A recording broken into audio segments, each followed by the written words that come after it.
Champion of the world,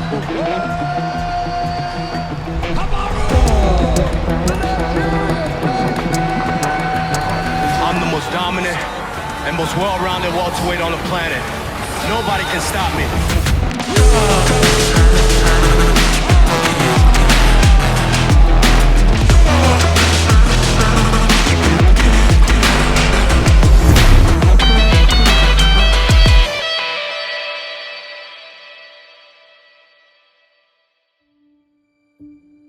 From the streets of Aji, Nigeria, to the highest of highs in the UFC, Kamaru Usman's story is one that'll be shared for years to come. A wrestling phenom with striking that improves every time he sets foot in the ring, Usman has proven to be a nightmare for his opponents. Many consider him the greatest welterweight of all time. Georgia's St. Pierre fans beg to differ. What do you think? Today we'll dive into the incredible story of Kamaru Usman and his rise to becoming the greatest of all time.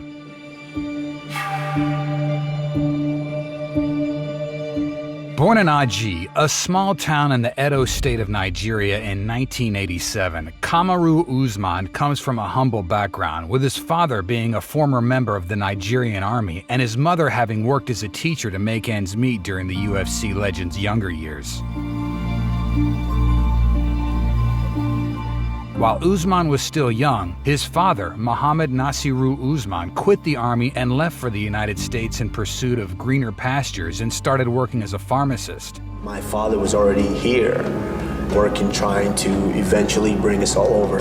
A few years later, Nasiru was joined by Usman, his mother, and his two brothers, and the family settled in Dallas, Texas.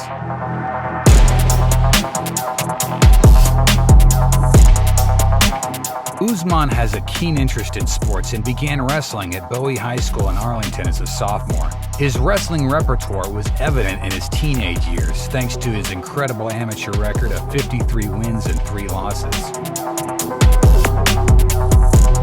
Usman would eventually end up at William Penn University, where while pursuing wrestling, he qualified for the NAIA National Tournament in 2007, but couldn't make it due to a snowstorm. Usman then transferred to the University of Nebraska at Kearney, where he helped the Lopers, his university wrestling team, win their first ever team title.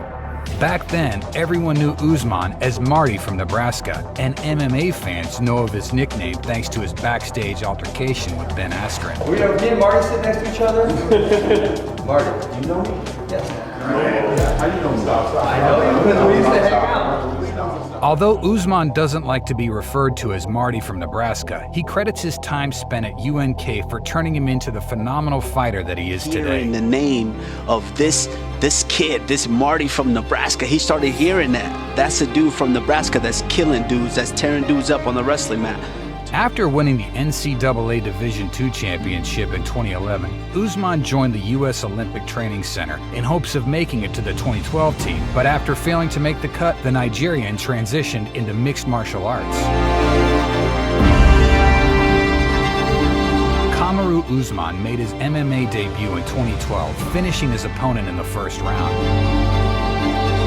In his second fight, however, he faced a tiny setback in the shape of Jose Caceres, who submitted the wrestling ace in the first round. I felt so worthless. I was like, wow. Not only did I just give up, I gave up on myself, I gave up on my dream, I gave up on everything. I was like, I will never, ever feel this feeling again. Because I learned a lesson. So I walked out of the cage. I went in the back. There was this hallway. There was nobody there but just me. That loss fueled me so much to where I remember it to this day.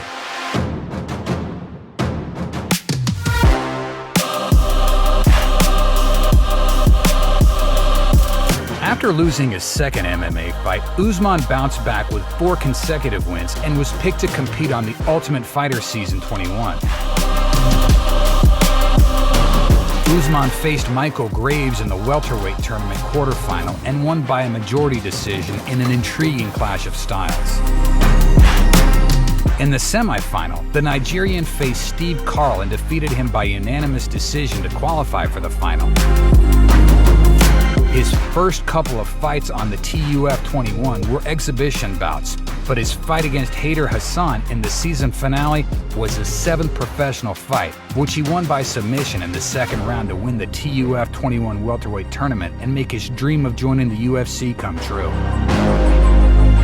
In his UFC debut in December 2015, Kamaru faced his arch-rival Leon Edwards and used his excellent wrestling skills to churn out a comfortable decision victory. Usman then won back-to-back against Alexander Yakovlev and Warlley Alves before facing another well-known name in Sean Strickland, who used to compete at welterweight back in 2017. Much like his previous 3 fights, Usman won by a comfortable decision. The Nigerian mauler put the welterweight division on notice in his very next fight against Sergio Moraes, knocking him out cold halfway through the first round.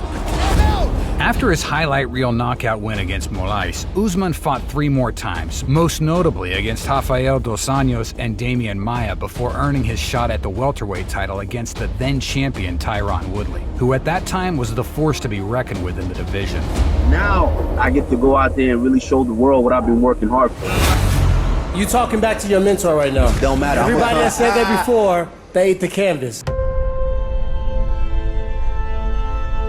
is the present and he is the future. This guy is one of the greatest welterweight champs of all time. He might be the greatest talent we've ever seen in the UFC. On paper, Woodley was a slight favorite, and the fight was supposed to be competitive. But to the surprise of many, it was a one-sided beatdown. Usman dominated from start to finish and made the reigning champion look like a walk in the park. Let's take a look at the big L that started off. That is huge. This is really incredible. Look at the power and the technique. His relentless pressure and aggressive wrestling was too much to handle on the night for T. Wood, who happens to be a very capable wrestler himself. But as Daniel Cormier likes to say, there are levels to this game, and Usman was multiple levels above his opponent at UFC 235 in 2019.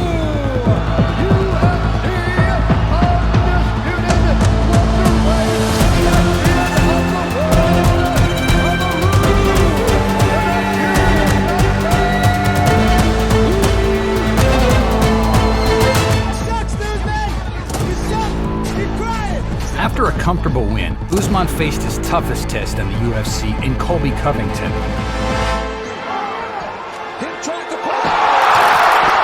The fight was close, but Usman had the edge as he outboxed the UFC supervillain before breaking his jaw in the 3rd round and finishing him in the 5th.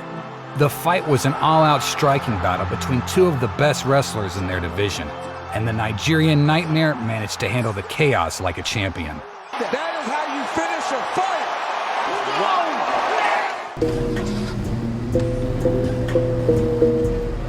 In his next title defense, Usman faced Jorge Masvidal at UFC 251 after Gilbert Burns, who was originally scheduled to fight him, pulled out due to COVID. Despite stepping in for the biggest fight of his career on just 6 days' notice, Masvidal put up a better fight than expected.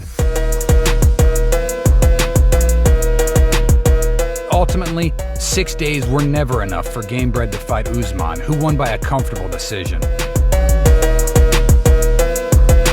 The Nigerian pulled off back-to-back finishes against Gilbert Burns and Jorge Masvidal in his next 2 fights.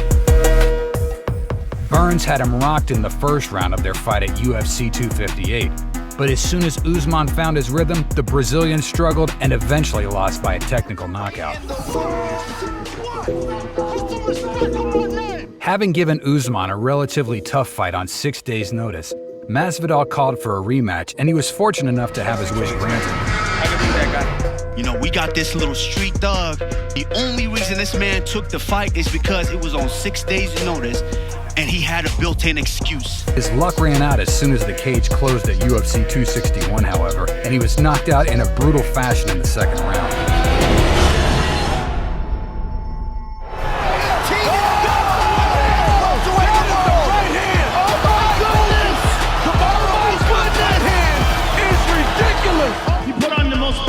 Performance of your career. Thank you guys, Jacksonville. Thank you, Jorge. You pushed me, you elevated me, and I had to come out here and bring out my A game. Thank you, guys. Everybody drive home safe. Usman then rematched Colby Covington and beat him by unanimous decision to win his 15th consecutive fight in the promotion at UFC 268. Kamaru Usman and Colby Covington. With 15 consecutive wins in the UFC, Usman was just one win away from tying MMA legend Anderson Silva's record of 16 consecutive wins in his most recent fight against Leon Edwards at UFC 278. I didn't get into it for all of that. I didn't even know what Anderson Silva's record was until like before last fight, where everyone started saying, oh yeah, you're about to break the Anderson Silva's record, or you're about to tie this. The fight was Usman's to lose. Despite a shaky start, he took control from the second round onwards and was up 3 rounds to 1 on the judges' scorecard entering the 5th round. In the dying minute of the 5th frame, however, Edwards pulled off what Joe Rogan believes is the best head kick knockout in UFC history.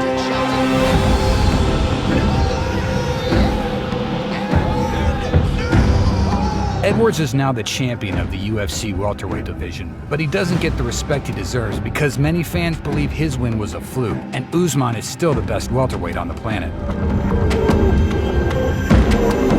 You were saying that it's almost a little bit of a relief. Yeah, it was almost like a relief of expectations of everyone's pressure.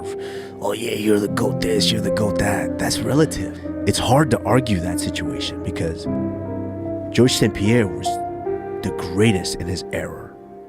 Prior to his loss at Edwards, many placed Usman ahead of Georges St-Pierre in the welterweight GOAT debate, and although the comparisons have died down a little for now, a win over Edwards in their trilogy at UFC 286 in London will reignite the never-ending MMA GOAT debate.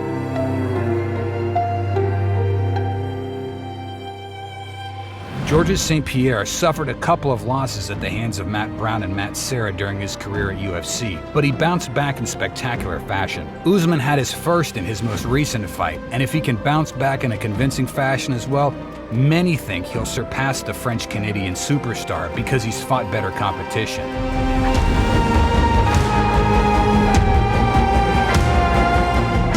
Kamaru Usman or Georges St-Pierre? Who do you think deserves to be regarded as the greatest welterweight of all time? Give us your thoughts in the comments section below. You just watched us cover the life story of one of the greatest fighters of all time, Kamaru the Nigerian Nightmare Usman.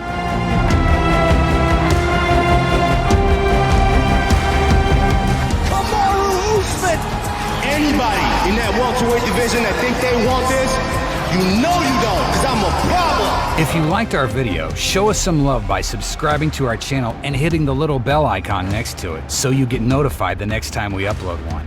As always, thanks for watching, and we'll see you in the next one. I just think there's something that sets me apart from these guys. And now I am the pound for pound best mixed martial artist on the planet.